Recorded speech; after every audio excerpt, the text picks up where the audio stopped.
जय हिंद बच्चों, इस समय आप लोग महामना इंस्टीट्यूट के YouTube चैनल से जुड़े हुए हैं और इस चैनल में मैं आप सबका स्वागत करता हूं। आज हम लोग class 9th mathematics Hindi medium NCERT book के चैप्टर 6 रेखाएं एवं कोण के प्रश्नावली 6.3 के क्वेश्चन नंबर 3 को हम देखने जा रहे हैं। क्वेश्चन नंबर 3 को आप अपने बुक में देखें, ये एक महत्वपूर्ण क्वेश्चन है और इसको देखना है।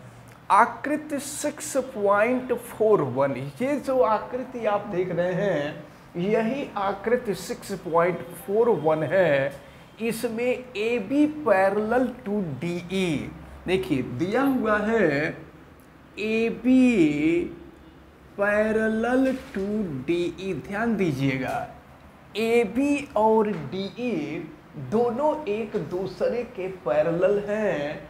पैरेलल यानी कि समानांतर हैं। और फिर एंगल बी ए सी दिया हुआ है। Angle B A C is equal to, ये आपको दिया है 35 डिग्री। देखें, एंगल बी ए सी की वैल्यू 35 डिग्री दिया हुआ है।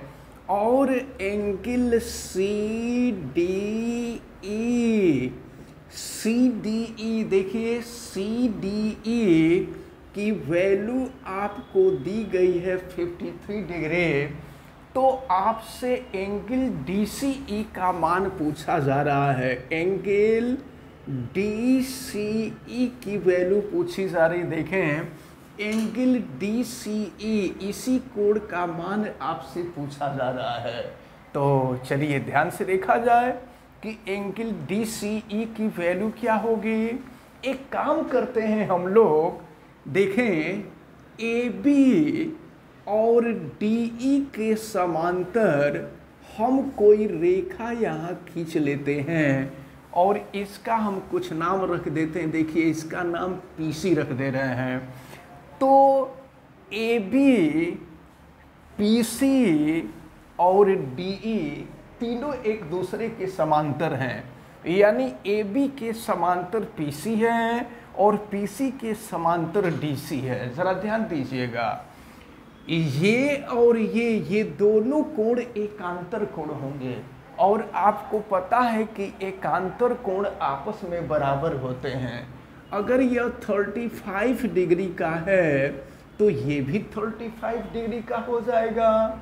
इसी तरह से ये एंगल और ये एंगल, ये भी एकांतर कोण होंगे। और अगर ये 53 डिग्री का है तो ये भी हो जाएगा 53 डिग्री का। और याद रखे रहिए, इसी एंगल के बारे में आपसे पूछ रहा है। एक बात आप ध्यान से देखें, अगर हम इस पूरे एंगल को देखें तो यह रेखीय कोण है। और सरल रेखीय कोण आपको मालूम है कि 180 अंश का होता है। तो हम लिख देंगे angle A C E is equal to 180 degree.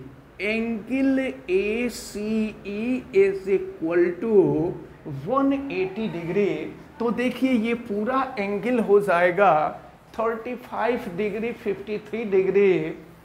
तो अब जो है, अब ये पूरा एंगल हो जाएगा ए सी ए।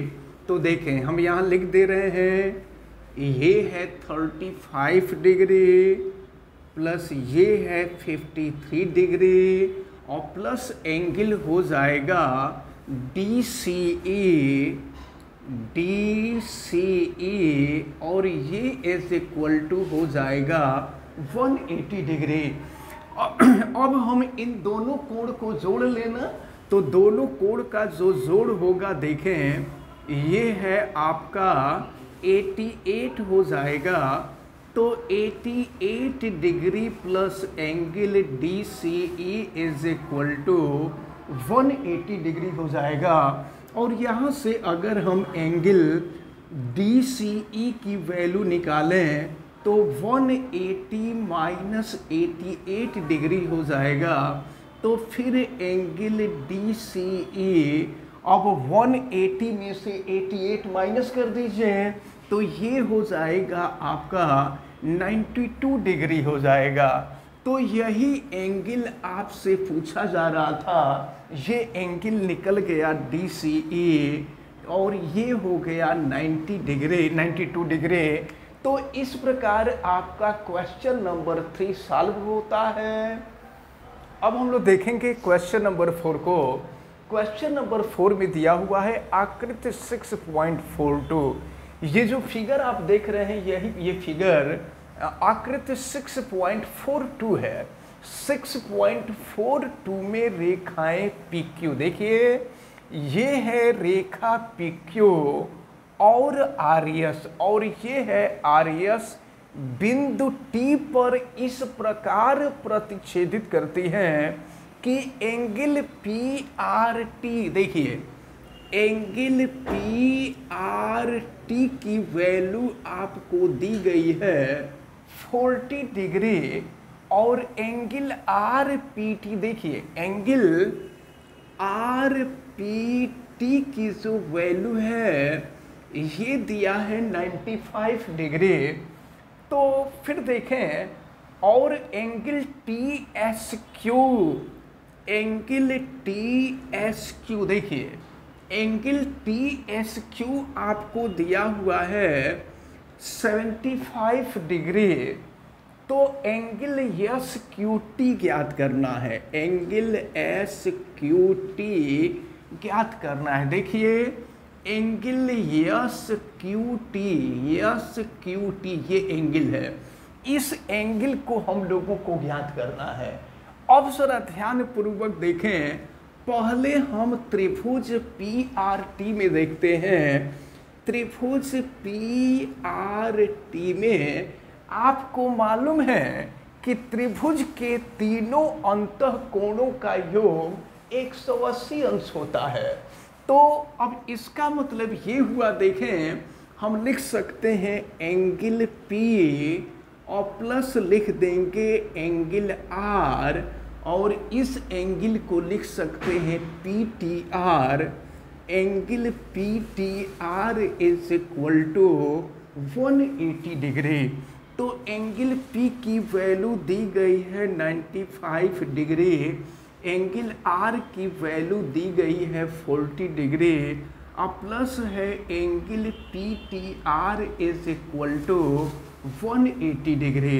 तो अगर हम इसको जोड़ दें तो देखिए ये 5 और ये हो गया 135 डिग्री, और प्लस हो जाएगा angle PTR is equal to 180 degree.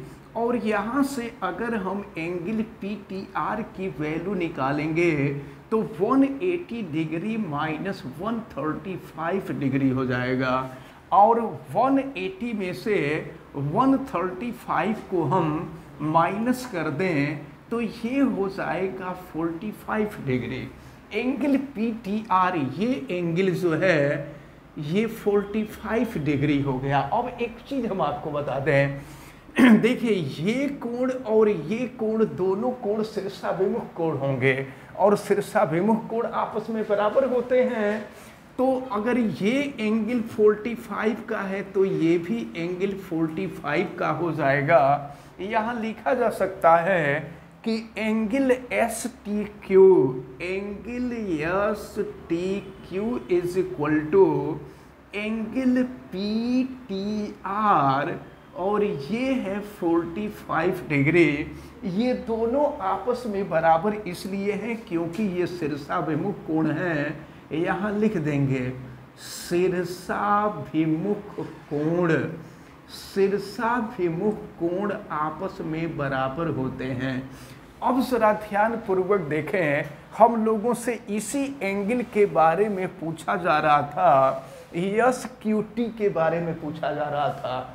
तो अगर हम इस ट्रायंगल को देखें, ट्रायंगल TSQ में, तो यहाँ भी त्रिभुज के तीनों अंतःकोणों का योग 180 अंश होगा। तो यहाँ फिर से हम लिख सकते हैं ट्रायंगल TSQ में, देखें त्रिभुज के तीनों अंतःकोणों का योग ये हो गया आपका 45 डिग्री, ये हो गया आपका 75 डिग्री और प्लस यह एंगल क्यू जिसको हम एस क्यू टी लिख सकते हैं, एंगल एस क्यू टी, और ये इज इक्वल टू हो जाएगा 180 डिग्री।